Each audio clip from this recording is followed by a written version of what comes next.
अस्सलाम वालेकुम dear students, मैं हूं आपका टीचर राजा जवाद अहमद मीर भर और आप देख रहे हैं मेरा यूट्यूब चैनल राजा जवाद अहमद मीर भर।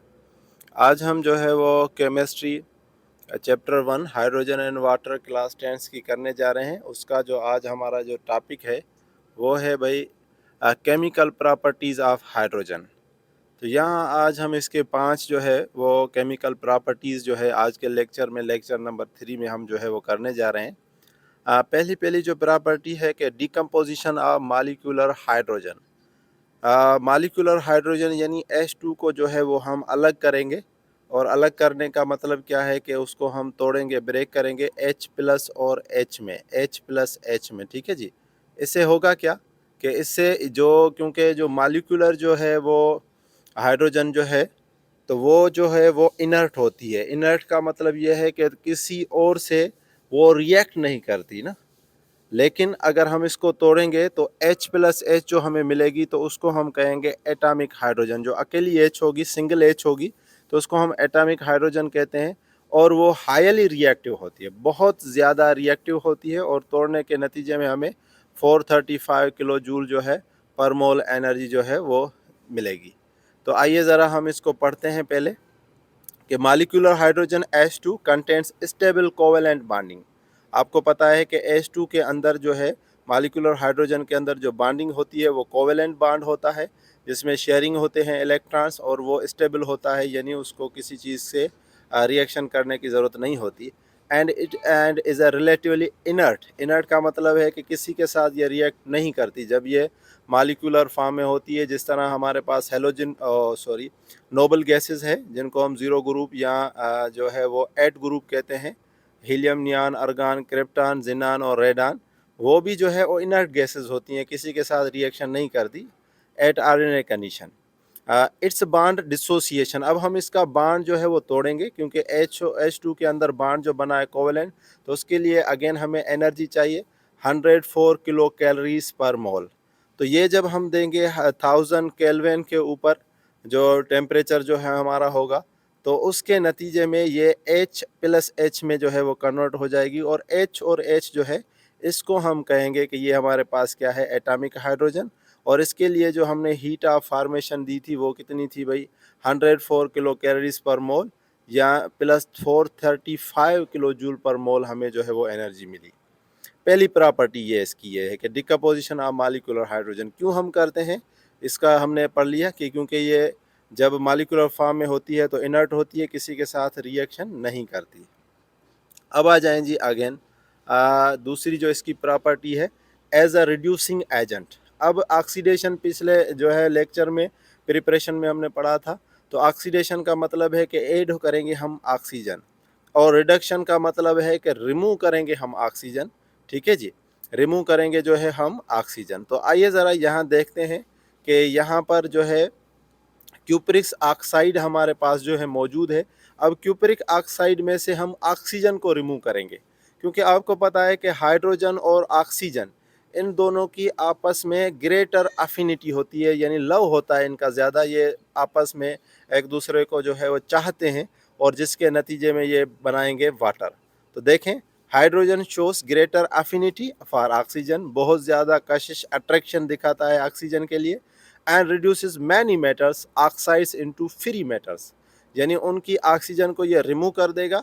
रिमूव करने के बाद उनको ये अलग कर देगा। जैसे नीचे आप इक्वेशन में देखें तो क्यूप्रिक ऑक्साइड है CuO, यह सॉलिड फॉर्म में है। अब होगा क्या कि यहाँ से जब इसमें हम हाइड्रोजन ऐड करेंगे हीट देने के नतीजे में, तो यहाँ से O रिमूव हो जाएगा, और O जो है वो H2 से मिलकर जो है वो बनाएगा H2O। लेकिन ये जो बनेगा ये बनेगा गैस, यानी स्टीम बनेगा हीट के नतीजे में, लिक्विड फॉर्म में ये नहीं बनेगा। तो आपने देखा कि हमने क्या किया, ऑक्सीजन को रिमूव कर दिया क्यूप्रिक ऑक्साइड में। सेम इक्वेशन नीचे भी है, टंगस्टन हमें गिवन है, W जो है वो टंगस्टन, और O3 इसको हम कहेंगे टंगस्टन ऑक्साइड। हाइड्रोजन जब हमने इसमें मिलाया तो अगेन O यहाँ से निकल जाएगा, और 3H2O जो है वो गैस जो है वो बन जाएगी, और टंगस्टन मेटल वैसे का वैसा। तो दूसरी प्रॉपर्टी जो हमने पढ़ी वो क्या पढ़ी, reducing as a reducing agent. पहली प्रॉपर्टी हमने पढ़ी डिकम्पोजिशन ऑफ मॉलिक्यूलर हाइड्रोजन, और दूसरी हमने पढ़ी एज अ रिड्यूसिंग एजेंट, जिसमें हमने ऑक्सीजन को रिमूव किया।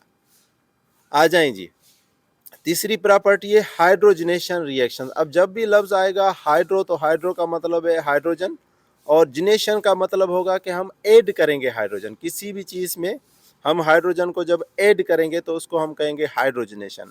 अगर इसी जगह पे होता डीहाइड्रोजनेशन, तो डीहाइड्रोजनेशन का मतलब होता है कि हम रिमूव करते हाइड्रोजन। तो ये टर्म्स आपको याद होने चाहिए। अब ये जब होगा तो ये होगा ये इन द प्रेजेंस ऑफ जो है वो कैटलिस्ट। कैटलिस्ट मैंने आपको बताया कि जो किसी भी रिएक्शन अगर तेज़ हो रहा है तो तेज़ हो जाए करेंगे, अगर वो कम हो रहा है तो उसको और कम करेंगे। तो यहाँ पर जो है प्लाटिनम 78 जिसका जो एटॉमिक नंबर है, प्लाडियम जिसका जो है 46 है, और निकल जिसका 28 है। तो ये आप कैटलिस्ट तौर पे इस्तेमाल कर सकते हैं, या ट्रांजिशन एलिमेंट से डी बुला के। तो ये सारे के सारे आप इसमें से जो भी इस्तेमाल करना चाहें कर सकते हैं। तो होगा क्या, addition of hydrogen into other molecular compounds. यही मैंने आपको बताया कि हम हाइड्रोजनेशन में क्या करेंगे कि ऐड करेंगे हाइड्रोजन। तो किसी मॉलिक्यूलर कंपाउंड में अगर हम हाइड्रोजन को ऐड करें तो उसको हम कहेंगे हाइड्रोजनेशन रिएक्शन। जैसे where molecular compounds and hydrogen are heated in the presence of platinum, palladium और निकल या other catalyst to give addition products. तो नीचे आप देखें कि कार्बन मोनोऑक्साइड भी गैस है और हाइड्रोजन जो है वो भी गैस है। इनमें कार्बन मोनोऑक्साइड में हमने जो है वो हाइड्रोजन ऐड कर दी। जब कार्बन मोनोऑक्साइड में हम हाइड्रोजन ऐड करेंगे तो यहाँ देखें कि हाइड्रोजन के हैं 4 और यहाँ जो है वो कार्बन का जो है वो 1 है। तो 4 है तो आपको पता है कि कार्बन जो है वो उसकी वैलेंसी होती है टेट्रा वैलेंस, उसकी 4 वैलेंसी होती है ना। तो होगा क्या कि 4 हाइड्रोजन में से 3 हाइड्रोजन तो कार्बन के साथ मिल जाएंगे, तो ये हो जाएगा मिथाइल CH3। एक हाइड्रोजन बचा, एक हाइड्रोजन और O हम मिला देंगे तो उसको हम कहेंगे अल्कोहल। तो इसको हम जब ये रिएक्शन होगा तो इसको हम कहेंगे कि ये हमारे पास मिथेनॉल बन गया, या इसको हम कहेंगे कि ये हमारे पास हो गया मिथाइल अल्कोहल। और यहाँ पर जो हाई प्रेशर होगा, टेम्परेचर 400 सेंटीग्रेड होगा।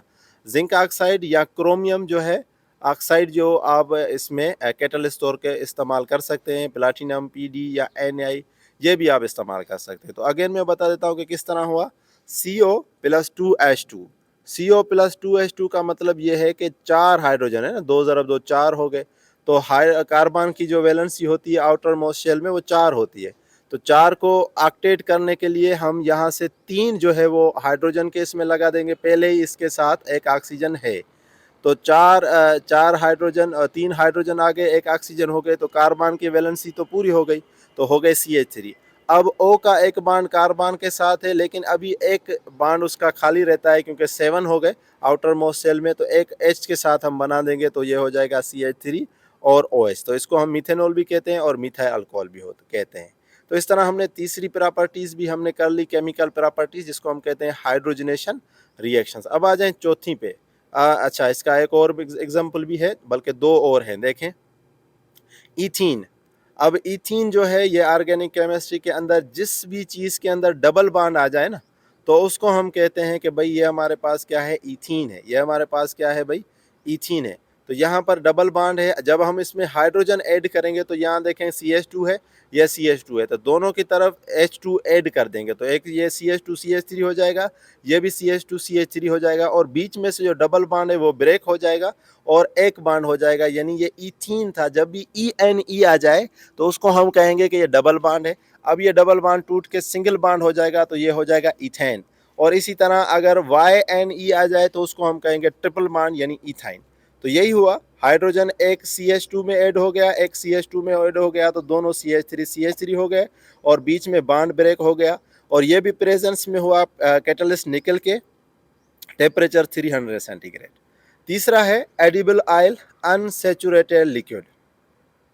अब अनसेचुरेटेड लिक्विड के अंदर जब हम इसको हाइड्रोजन जब हम इसमें ऐड करेंगे इन द प्रेजेंस ऑफ निकल, हाई टेम्परेचर, तो ये वेजिटेबल घी में कन्वर्ट हो जाएगा, और अनसेचुरेटेड में ये कन्वर्ट हो जाएगा सेचुरेटेड के अंदर, सॉलिड के अंदर हो जाएगा। यानी ये किस में कन्वर्ट हो गया, अनसेचुरेटेड में सेचुरेटेड। सेचुरेटेड हम उस चीज़ को कहते हैं जिसमें अब ज़्यादा गुंजाइश ना हो, सॉल्यूट और सॉल्वेंट में अब ज़्यादा गुंजाइश ना हो।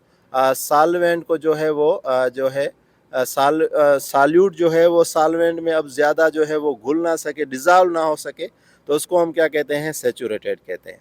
और अनसैचुरेटेड हम उसको कहते हैं कि जिसमें अभी गुंजाइश हो।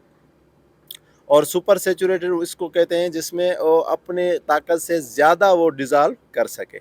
चलें जी, अब आ जाएं, ये तो हमारे पास था तीसरा प्रॉपर्टी जिसको हमने कहा था हाइड्रोजनेशन रिएक्शन। अब चौथी जो है रिएक्शंस विथ मेटल्स। अब ये भी देखें कि हाइड्रोजन जो है वो मेटल के साथ भी रिएक्ट करता है, स्पेशली ये एस ब्लॉक के साथ रिएक्ट करता है। ठीक है, इस तरह हेलोजन के साथ भी रिएक्ट करता है, लेकिन यहाँ पर ये दोनों में आप देखेंगे कि Na और Ca तो ये एस ब्लॉक के हैं। Na जो है अल्कली मेटल्स के साथ है और Ca जो है वो अर्थ अल्कलाइन मेटल के साथ है। जब ये इन दोनों के साथ रिएक्ट करता है तो इसको हम कहते हैं हाइड्राइड्स, आयनिक हाइड्राइड्स। क्या कहते हैं, आयनिक हाइड्राइड्स। जिस भी चीज़ के साथ हाइड्रोजन रिएक्शन करेगा तो उसको हाइड्रोजन के नाम से हम कहेंगे हाइड्राइड्स। अगर ऑक्सीजन रिएक्ट करेगा तो ऑक्साइड, और अगर हेलोजन रिएक्ट करेगा तो हलाइड। तो ये चीज़ें आपको बेसिक है, याद होनी चाहिए। तो अल्कली मेटल्स कौन कौन से, आप लिथियम को भी इस्तेमाल कर सकते हैं, सोडियम को भी, पोटाशियम को भी। तो ये इस तरह अर्थ अल्कलाइन मेटल्स कौन कौन से हैं, कैल्शियम है, बेरियम है, मैग्नीशियम है, वगैरह वगैरह इनके साथ। तो यहाँ दो है, सोडियम है और जो है कैल्शियम। सोडियम जो है वो 2Na है, क्योंकि सोडियम की जो ऑक्सीडेशन स्टेट होती है 1 होती है, तो हाइड्रोजन क्योंकि 2 है, तो इसलिए इनको बैलेंस करने के लिए हमने 2 जो है वो सोडियम उठाए। तो इसका तरीका क्या है कि आप जो है जो भी नंबर है वो साथ रख लेंगे, 2 पहले और मेटल और फिर हाइड्रोजन। तो 2NaH हम क्या लिखेंगे, 2NaH। अब ये देखें कि ये सॉलिड हो गया, सोडियम हाइड्राइड बन गया एट 200 सेंटीग्रेड, यानी पहले मेटल फिर हाइड्रोजन। उसके बाद जो है वो हमारे पास है कैल्शियम और हाइड्रोजन। कैल्शियम क्योंकि इसकी ऑक्सीडेशन स्टेट 2 होती है, तो यहाँ हमने सामने कोई भी बैलेंस करने की ज़रूरत नहीं है, 2 ये देगा और 2 इसके पास पहले ही है, तो ये 2 इलेक्ट्रॉन लेगा इससे, और कैल्शियम 2 इलेक्ट्रॉन देगा, तो इसलिए हम लिखेंगे CaH2। और Ca+2 का मतलब क्या है कि इसने 2 इलेक्ट्रॉन दिए हैं, और H2 जो है -1 जो है क्योंकि इसने इलेक्ट्रॉन लिए हैं। तो इसी तरह ये जो हमारे पास हो जाएगा, तो इसको भी हम 200 सेंटीग्रेड पे करेंगे। ऊपर वाला हो जाएगा सोडियम हाइड्राइड और नीचे वाला हो जाएगा कैल्शियम हाइड्राइड। तो रिएक्शन विथ मेटल्स भी कह सकते हैं आप इसको, रिएक्शंस विथ एस ब्लॉक भी कह सकते हैं, और यहाँ आप इसको इस तरह भी कह सकते हैं कि making ionic hydride in the presence of heat. ठीक है जी। अब आ जाएं reaction with non metals. Metals के साथ भी रिएक्ट करता है और रिएक्शन विथ नॉन मेटल्स। तो नॉन मेटल्स जो है ये इसकी आखिरी प्रॉपर्टीज़ है। नॉन मेटल्स में ये ऑक्सीजन के साथ, हेलोजन के साथ, नाइट्रोजन के साथ और सल्फर के साथ, यहाँ 4 एग्जाम्पल दिए गए हैं, उनके साथ ये रिएक्शन करेगा। नॉन मेटल्स ज़्यादातर यानी कि गैसेस ही होती हैं। तो सबसे पहले आप देख लें कि वाटर के साथ जब ये रिएक्शन करेगा 2H2+O2 तो वाटर बन जाएगा, ये तो आपको पता ही है, लिक्विड फॉर्म में हो जाएगा। इस तरह नाइट्रोजन के साथ जब करेगा तो ये अमोनिया बनाएगा। और यहाँ पर जो है फेरिक ऑक्साइड और पोटाशियम ऑक्साइड जो है, यहाँ ये इसके इधर जो है कैटलिस्ट इस्तेमाल किए हैं 200 डेसीमीटर और इस तरह 500 सेंटीग्रेड जो है वो केल्विन। तो ये जो चीज़ें हैं वो टेम्परेचर और जो है कैटलिस्ट तो रख के, जब भी हम वाटर को ऑक्सीजन के साथ हाइड्रोजन को ऑक्सीजन के साथ करेंगे रिएक्शन, तो वाटर बनाएगा, और नाइट्रोजन को हाइड्रोजन के साथ करेंगे तो अमोनिया गैस बनेगी। तो ये आपको पहले ही याद होना चाहिए, बहुत ही कॉमन से रिएक्शन है। इस तरह जब हाइड्रोजन का रिएक्शन होगा क्लोरीन के साथ सनलाइट के प्रेजेंस में, तो हाइड्रोक्लोरिक एसिड बनेगा। ठीक है जी। हाइड्रोजन का रिएक्शन होगा क्लोरीन के साथ सनलाइट के प्रेजेंस में, तो हाइड्रोक्लोरिक एसिड बनेगा। इसी तरह जब हाइड्रोजन का रिएक्शन होगा सल्फर के साथ, तो हाइड्रोजन सल्फाइड बनेगा। ठीक है जी। तो ये बहुत ही आसान से रिएक्शन थे, आप इनको आसानी से देख भी सकते हैं। यहाँ पर हाइड्रोजन सल्फाइड के अंदर 450 सेंटीग्रेड है। तो आज हमने केमिकल प्रॉपर्टीज़ ऑफ हाइड्रोजन पढ़ी, जिसमें हमने 5 पढ़ी, रिएक्शंस विथ नॉन मेटल्स, फिर रिएक्शंस हमने मेटल्स के साथ पढ़े, फिर हाइड्रोजनेशंस रिएक्शंस हमने पढ़े, और उससे पहले जो है हमने एज अ रिड्यूसिंग एजेंट पढ़ा, और पहला जो हमने पढ़ा डिकम्पोजिशन ऑफ मॉलिक्यूलर हाइड्रोजन। तो होपफुली आज का लेक्चर आपको समझ आया होगा। Thank you, thanks for watching.